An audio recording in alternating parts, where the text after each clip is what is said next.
Assalamualaikum warahmatullahi wabarakatuh. Perkenalkan, nama saya Kelvin Mulia Saputra dengan NIM 102112400008 akan mempresentasikan hasil review jurnal produk desain.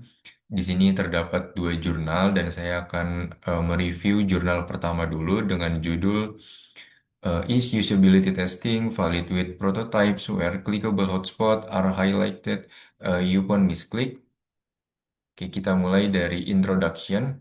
Jadi, penelitian ini secara garis besar membahas fitur hotspot highlighting, yaitu fitur pada alat desain prototype seperti Figma, Adobe XD, Sketch, dan Axure yang menampilkan area yang bisa diklik ketika pengguna salah mengklik elemen yang tidak interaktif.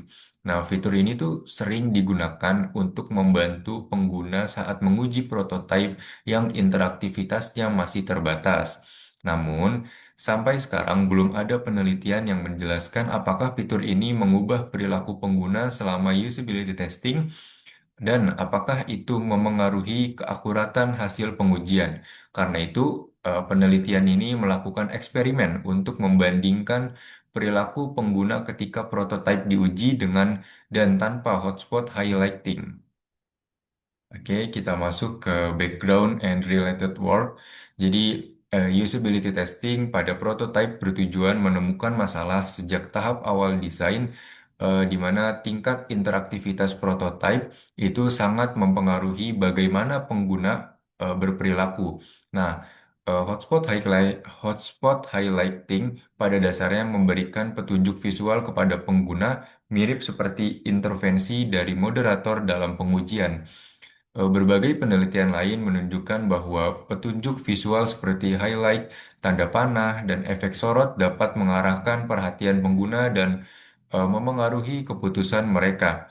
Namun, belum ada penelitian yang fokus pada bagaimana highlight di prototipe memengaruhi data pengujian. Hal ini penting karena highlight bisa mengubah pola klik sederhana sehingga data tidak lagi menggambarkan perilaku pengguna secara alami. Kita masuk ke tujuan dari penelitiannya. Jadi, di sini peneliti itu memiliki dua tujuan utama. Yang pertama, dapat mengetahui apakah hotspot highlighting benar-benar mengubah perilaku pengguna selama usability testing.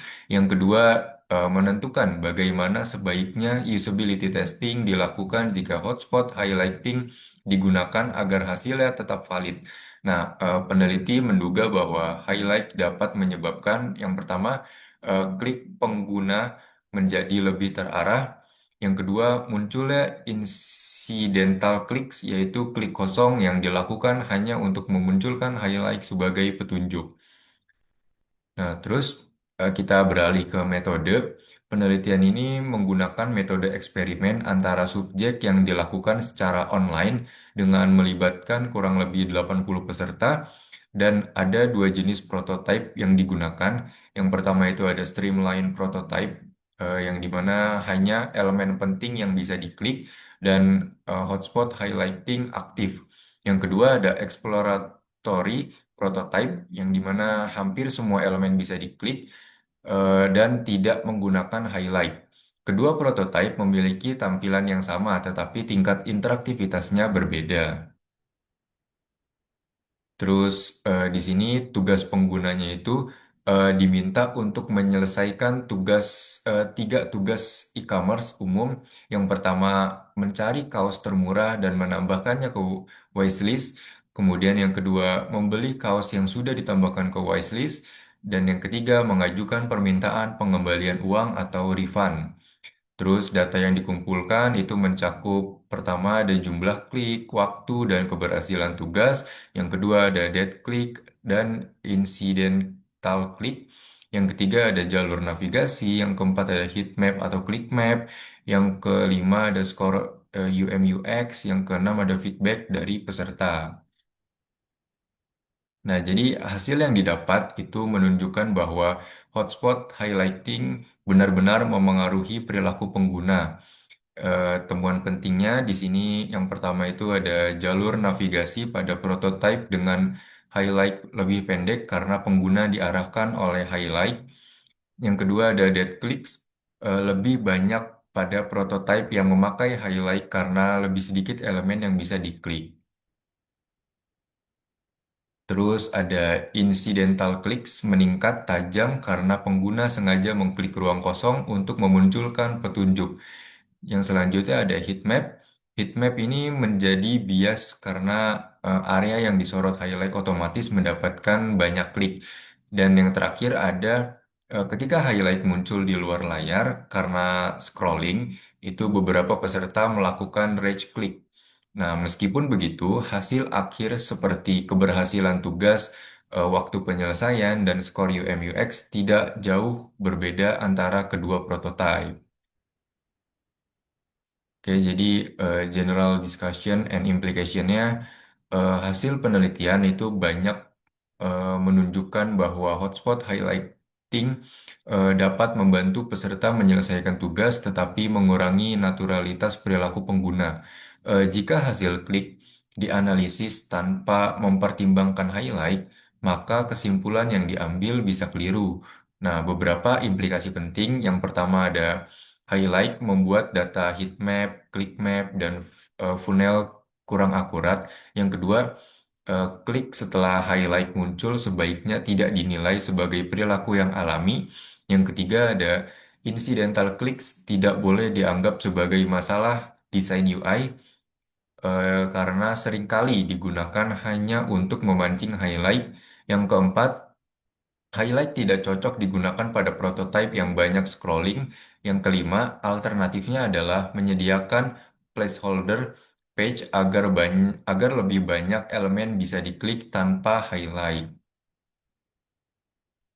Kemudian ada beberapa potensi ancaman terhadap validitas penelitian. Yang pertama itu ada internal validity. Ini adalah perbedaan lingkungan peserta saat pengujian online dapat mempengaruhi hasil. Kemudian ada external validity. Jadi penelitian hanya pada prototipe e-commerce dan peserta dari UK sehingga hasilnya mungkin berbeda pada konteks yang lain. Yang ketiga itu ada konstruk validity yang dimana peneliti sudah menyesuaikan instrumen dan melakukan pilot test untuk mengurangi bias. Dan yang terakhir ada conclusion validity yang dimana analisis dilakukan bersama-sama untuk memastikan hasil tidak bias. Nah, terus ada future work, di mana penelitian lanjutan ini dapat mengembangkan yang pertama pengujian pada domain tugas yang lebih kompleks. Yang kedua ada variasi bentuk highlight, misalnya warna, ukuran, dan durasi. Yang ketiga itu ada mekanisme highlight yang tidak muncul saat pengguna mengklik ruang kosong. Dan yang keempat itu ada sistem adaptif berbasis AI untuk memberikan petunjuk yang lebih cerdas. Dan yang kelima itu metode otomatis untuk mendeteksi incidental clicks. Nah, jadi kesimpulan dari penelitian ini secara garis besar menunjukkan bahwa hotspot highlighting memang membantu pengguna melewati prototipe yang interaktivitasnya terbatas, tetapi juga mengubah pola klik dan arah perhatian pengguna. Walaupun hasil akhir seperti keberhasilan tugas tidak banyak berubah, data perilaku seperti pola klik dan navigasi menjadi kurang natural. Karena itu, penggunaan hotspot highlighting harus disesuaikan dengan tujuan pengujian dan analisis perlu berhati-hati agar tidak menarik kesimpulan yang salah dari data yang telah diperbarui oleh highlight. Oke, jadi kita masuk ke jurnal yang kedua dengan judul Hybrid Approach to Product Prototype Usability Testing Based on Surface EMG Image and Convolutional Neural Network Classification. Kita masuk ke pembahasan yang pertama, yaitu Introduction. Jadi, penelitian ini tuh membahas masalah kenyamanan saat duduk dalam posisi supine sitting atau posisi rebah ke belakang. Nah, posisi ini tuh sering ditemui pada kursi kantor, kursi lounge, dan kursi kendaraan. dan dapat mempengaruhi kenyamanan leher serta tingkat kelelahan otot. Berbagai penelitian sebelumnya menunjukkan bahwa postur yang salah saat duduk dapat meningkatkan aktivitas otot leher dan menyebabkan ketidaknyamanan. Untuk mengatasi masalah tersebut, penelitian ini mengembangkan produk bantalan atau cushion yang dirancang khusus untuk meningkatkan kenyamanan dan mengurangi kelelahan otot saat duduk dalam posisi supin. Untuk membuktikan efektivitas produk, peneliti menggunakan Surface Electromyography atau SEMG untuk mengukur aktivitas otot leher, terutama otot sternocleidomastoid atau SCM. Selain itu, penelitian mengembangkan model Convolutional Neural Network atau CNN untuk mengklasifikasi pola SEMG secara otomatis guna melihat perbedaan aktivitas otot antara kondisi memakai cushion dan tidak memakai cushion. Oke, jadi material dan metodenya, yang pertama itu ada subjek penelitian. Sebanyak 10 partisipan sehat dilibatkan dalam penelitian. Mereka dibagi menjadi 5 orang kelompok kontrol, yang dimana mereka duduk dalam posisi supin tanpa menggunakan produk cushion, dan yang 5 lainnya itu kelompok yang eksperimen, di mana mereka tuh duduk dalam posisi supin sambil memakai cushion. Nah, tidak ada partisipan yang memiliki riwayat gangguan otot atau sendi dalam 3 bulan terakhir. Kemudian pengukuran SIMG-nya, peneliti itu mengukur aktivitas sternocleidomastoid kiri dan kanan menggunakan elektroda SIMG yang ditempatkan sepertiga antara sternal groove dan mastoid, yang dimana ini adalah posisi yang umum digunakan untuk dalam penelitian otot leher. Nah, peralatan yang digunakan itu ada Biopac MP160, IMG 100 C amplifier, dan ada sampling rate, itu ada 1000 Hz.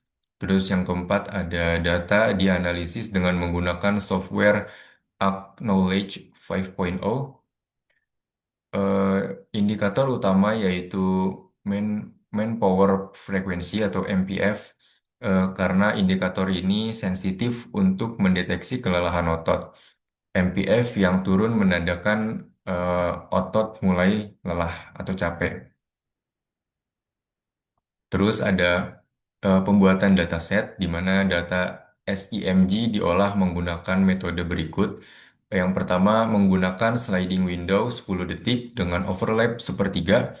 Yang kedua, sinyal dikonversi menjadi fitur map ukuran 95 kali 164. Yang ketiga, ada semua data dinormalisasi menjadi grayscale 0 sampai 1 untuk mempercepat proses pelatihan CNN. Nah, di sini 80% data digunakan sebagai training set dan 20% lainnya itu digunakan sebagai test set. Oke, eh, terus yang selanjutnya ada model CNN. Jadi model CNN yang digunakan itu terdiri dari 5 lapisan konvolusi, 5 lapisan max pooling, 1 lapisan fully connected, output berupa 4 kelas, yaitu control group yang terdiri dari SCM left dan SCM right. Kemudian ada experimental group, sama masih terdiri dari SCM left dan SCM right, yang dimana model dilatih selama beberapa approach hingga akurasi training stabil di atas 95% dan nilai loss itu kurang dari 0,1.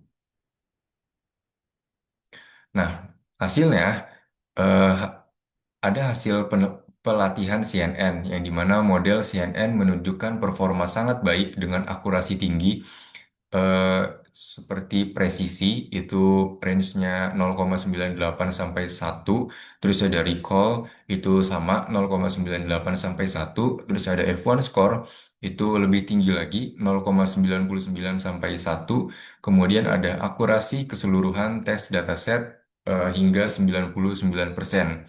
Nah, Confucian Matrix menunjukkan hampir tidak ada kesalahan klasifikasi yang dimana menandakan model sangat efektif mengenali pola SIMG dari keempat kategori.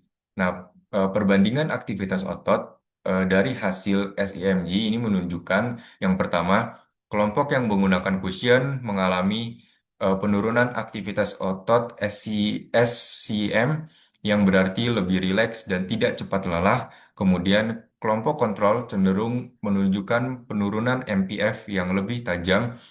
Ini menandakan kelelahan otot lebih cepat terjadi saat tidak menggunakan cushion. Nah, hal ini membuktikan bahwa cushion yang diuji itu mampu membantu menopang kepala atau leher sehingga otot bekerja lebih ringan. Kemudian berdasarkan hasil analisis, eh, dapat disimpulkan bahwa cushion yang dirancang terbukti mengurangi beban otot SCM saat duduk dalam posisi supin. Yang kedua, penurunan MPF yang lebih lambat pada kelompok eksperimen menunjukkan resiko kelelahan otot yang lebih rendah. Yang ketiga, penggunaan CNN untuk klasifikasi SIMG menjadi cara efektif untuk mengidentifikasi pola aktivitas otot tanpa proses manual yang memakan waktu. Kemudian yang keempat, model CNN memenuhi kebutuhan identifikasi cepat dan akurat sehingga dapat digunakan untuk penelitian ergonomi atau rancangan produk berbasis analisis otot. Nah, penelitian ini juga mendukung temuan sebelumnya bahwa postur duduk yang tidak tepat dapat meningkatkan ketegangan otot dan penggunaan alat bantu seperti cushion dapat meningkatkan kenyamanan. Oke, yang terakhir dapat disimpulkan bahwa penelitian ini berhasil menunjukkan yang pertama, cushion yang dirancang membantu mengurangi aktivitas otot sternocleidomastoid ketika berada dalam posisi supin, sehingga meningkatkan kenyamanan. Yang kedua, analisis SIMG efektif untuk mendeteksi perbedaan aktivitas otot antara kondisi dengan dan tanpa cushion. Yang ketiga, model CNN mampu mengklasifikasi pola SIMG dengan akurasi tinggi mencapai 99% sehingga cocok digunakan untuk aplikasi yang memerlukan pemantauan otot secara otomatis. Jadi penelitian ini secara keseluruhan memberikan dasar ilmiah bahwa cushion ergonomis dapat meningkatkan kenyamanan, mengurangi kelelahan otot leher, dan teknologi CNN dapat dimanfaatkan untuk menganalisis pola otot dalam penelitian biomekanik. Oke, mungkin sekian review jurnal produk desain saya. Kurang lebihnya mohon maaf. Wassalamualaikum warahmatullahi wabarakatuh.